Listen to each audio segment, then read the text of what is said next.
죽음 앞에서 드러난 진실한 교도관의 고백.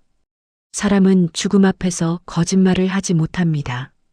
20년간 교정시설에서 근무하며 제가 깨달은 가장 확실한 진리입니다. 오늘 여러분께 제 인생을 바꾼 이야기를 들려드리겠습니다. 이것은 단순한 종교 이야기가 아닙니다. 생사의 경계에서 목격한 인간의 진짜 모습에 관한 기록입니다. 변화의 시작점. 결혼 초기, 저는 명목상의 신자였습니다. 아내는 달랐습니다. 만나는 사람마다 구원에 관해 이야기했죠. 당시 저는 그런 아내가 이해되지 않았습니다. 조금만 세련되게 얘기할 순 없어? 왜 그렇게 직설적이야? 특히 우리 집안 어른들께 복음을 전하려던 아내를 말렸습니다. 전통을 중시하는 집안이었거든요. 하지만 시간이 흐르며 놀라운 일이 벌어졌습니다. 그토록 완고했던 부모님이 예수를 영접하셨습니다. 제 동생은 목회자가 되었습니다. 온 가족이 신앙인이 되었습니다. 그런데 정작 저는 변하지 않았습니다.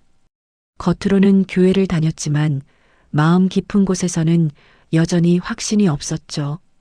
정말 천국과 지옥이 있을까? 종교는 다 비슷한 거 아닐까? 교정시설 근무는 특별한 경험을 제공했습니다. 인간의 가장 극한 순간을 관찰할 수 있는 위치, 사회에서 가장 어두운 곳, 하지만 역설적으로 진실이 가장 분명하게 드러나는 곳. 거기서 저는 답을 찾게 됩니다. 관찰 기록 믿음이 있는 자들. 제 근무 기간 동안 최종형이 집행된 수감자는 29명이었습니다. 기독교 신앙을 가진 자 13명. 그렇지 않은 자 16명. 처음엔 단순한 숫자였습니다. 하지만 패턴이 보이기 시작했습니다. 첫 번째 케이스. 30대 후반 남성, 신앙 연수 약 1년 반, 초보적 수준. 솔직히 걱정했습니다. 이 정도 신앙으로 저 무서운 순간을 견딜 수 있을까? 집행 당일 오전 9시 30분. 복도로 향하는 그의 걸음걸이는 안정적이었습니다.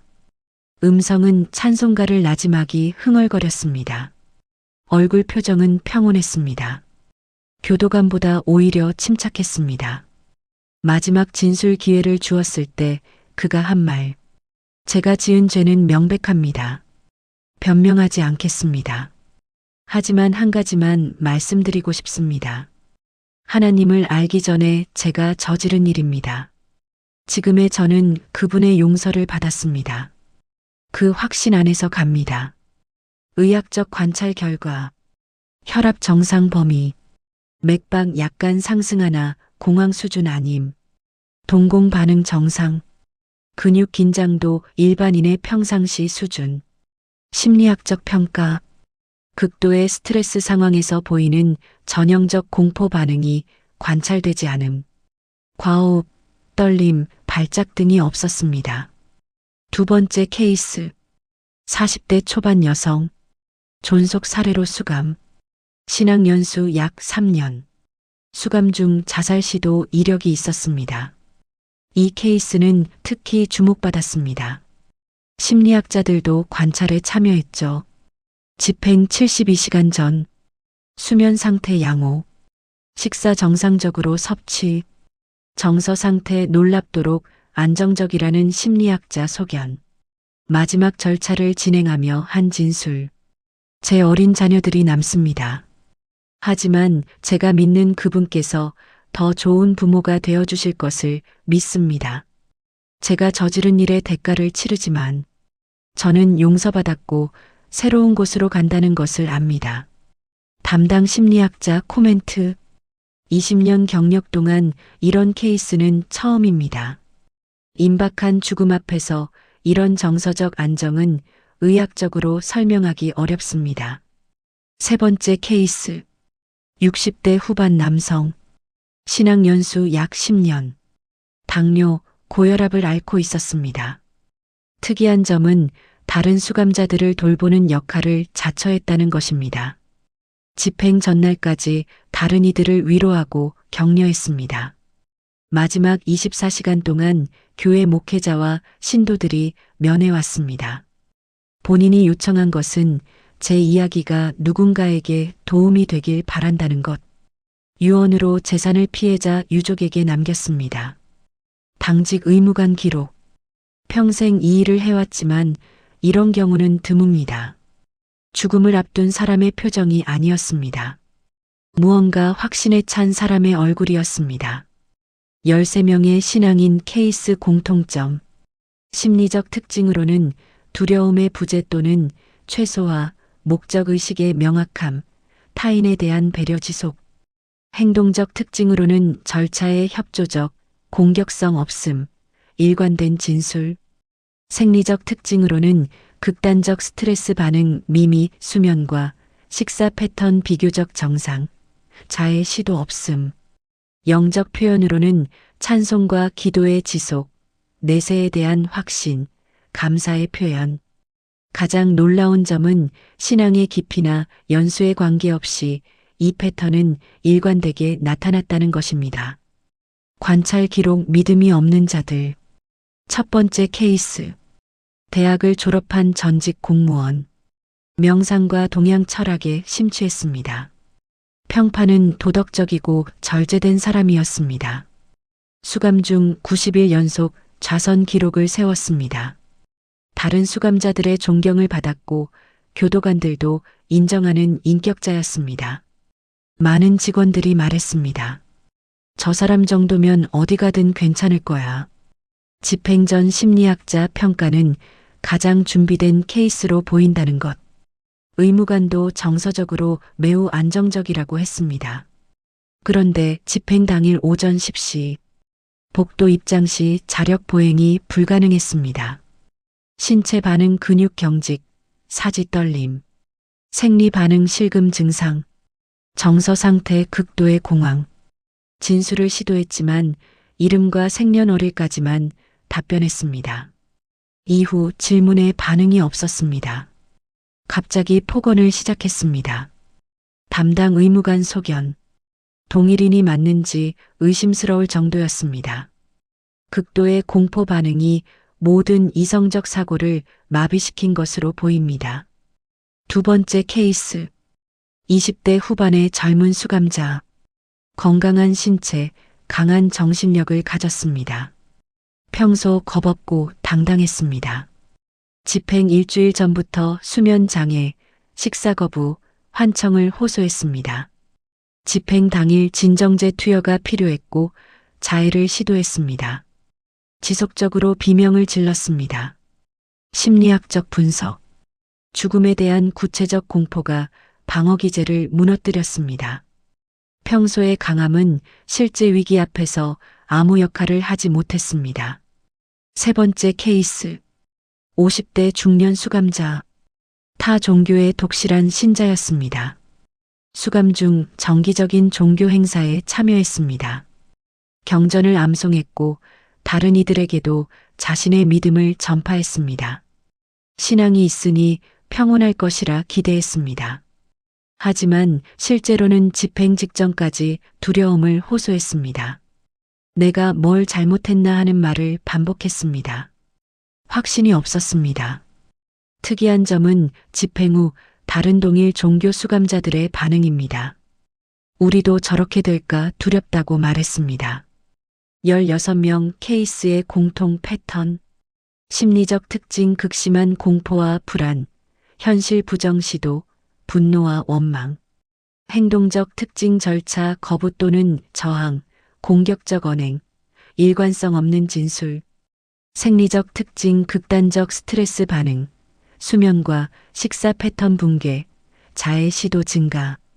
영적 표현 저주와 원망, 신이나 운명에 대한 분노, 절망의 표현. 충격적인 발견은 평소의 인격, 도덕성, 지식, 수양이 죽음 앞에서 아무 힘이 없었다는 것입니다. 반면 신앙이 약해 보였던 이들이 오히려 놀라운 평안을 보였습니다. 분석과 성찰. 같은 조건이었습니다. 같은 장소, 같은 시간대, 같은 절차, 같은 죽음. 다른 점은 단 하나. 예수 그리스도에 대한 믿음의 유무였습니다. 심리학자들이 말했습니다. 죽음 앞의 공포는 인간의 가장 원초적 반응입니다. 어떤 훈련이나 수양으로도 완전히 극복할 수 없습니다. 그런데 13명은 그걸 이겨냈습니다. 아니, 더 정확히는 두려워하지 않았습니다. 한 수감자의 마지막을 지켜본 후 저는 혼자 울었습니다. 하나님, 저 사람의 신앙이 저보다 짧은데 어떻게 저보다 담대합니까? 제가 장로인데 저는 저런 확신이 없습니다. 그때 깨달았습니다.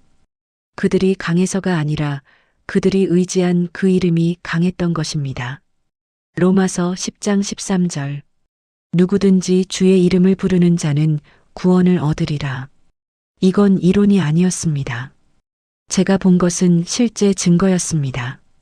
히브리서 2장 14절에서 15절. 죽음을 통하여 죽음의 세력을 잡은 자를 멸하시며 죽기를 무서워함으로 한평생 매어 종노릇하는 모든 자들을 놓아주려 하심이라. 29명을 통해 이 말씀이 사실임을 확인했습니다. 모든 인간은 죽음 앞에 평등합니다. 학벌로 피할 수 없습니다. 돈으로 막을 수 없습니다. 권력으로 연기할 수 없습니다. 수양으로 극복할 수 없습니다. 단 하나의 차이. 예수 그리스도를 통한 구원의 확신. 이것만이 죽음의 공포를 이깁니다. 개인적 적용. 저는 스스로에게 물었습니다. 나는 어떻게 죽을 것인가? 장로라는 직분, 오랜 신앙생활이 있었지만 정직하게 답하면 확신이 없었습니다. 많은 분들도 같은 질문을 해보셨으면 합니다. 나의 마지막 순간은? 나는 무엇을 의지할 것인가? 나의 확신은 진짜인가? 성경은 말합니다. 한 번 죽는 것은 사람에게 정해진 것이요. 그 후에는 심판이 있으리니. 사형수만의 이야기가 아닙니다. 여러분과 저도 언젠가는 마지막을 맞습니다. 병상에서든 사고로든 자연사로든. 그 순간 우리는 어떤 모습일까요? 죽음은 예고 없이 옵니다. 건강하다고 안심할 수 없습니다. 젊다고 먼 일이 아닙니다. 준비되지 않으면 두렵습니다. 하지만 준비된 자에게는 죽음이 끝이 아닙니다. 새로운 시작입니다. 두려움이 아닌 소망입니다. 우리 가족 중 아직 믿지 않는 이들, 형식적으로만 다니는 이들, 확신 없이 사는 이들, 그들의 마지막을 상상해 보셨습니까? 제가 목격한 16명처럼 공포와 절망 속에서 떠나기를 원하십니까? 실천적 제안. 첫째, 자신부터 점검하십시오. 확신을 가지십시오. 예수 그리스도가 누구신지, 그분이 나를 위해 무엇을 하셨는지, 나의 죄가 용서받았는지, 천국이 나의 소망인지, 형식이 아닌 실제를 추구하십시오. 둘째, 가족을 설득하십시오. 지혜롭게 접근하되 포기하지 마십시오. 때로는 직설적으로, 때로는 삶으로 보이며, 때로는 끈기 있게 기다리며, 목표는 하나입니다. 그들의 영혼을 구하는 것. 셋째, 기회를 놓치지 마십시오. 오늘이 마지막일 수 있습니다. 내일은 보장되지 않습니다. 지금 전하지 않으면 기회가 없을 수도 있습니다. 후회는 돌이킬 수 없습니다. 용기를 내십시오. 넷째, 삶으로 증명하십시오. 말만으로는 부족합니다. 제가 본 13명의 신앙인들, 그들의 마지막이 강력했던 이유는 그들의 삶이 진실했기 때문입니다. 우리의 삶이 복음을 증거해야 합니다. 마무리. 제가 전하고 싶은 핵심은 이것입니다. 천국과 지옥은 실제합니다. 죽음 앞에서 진실이 드러납니다. 예수 그리스도만이 유일한 답입니다.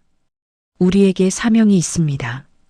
29명은 단순한 숫자가 아닙니다. 각자의 이름과 이야기를 가진 사람들입니다. 13명은 소망 가운데 떠났고 16명은 절망 가운데 떠났습니다.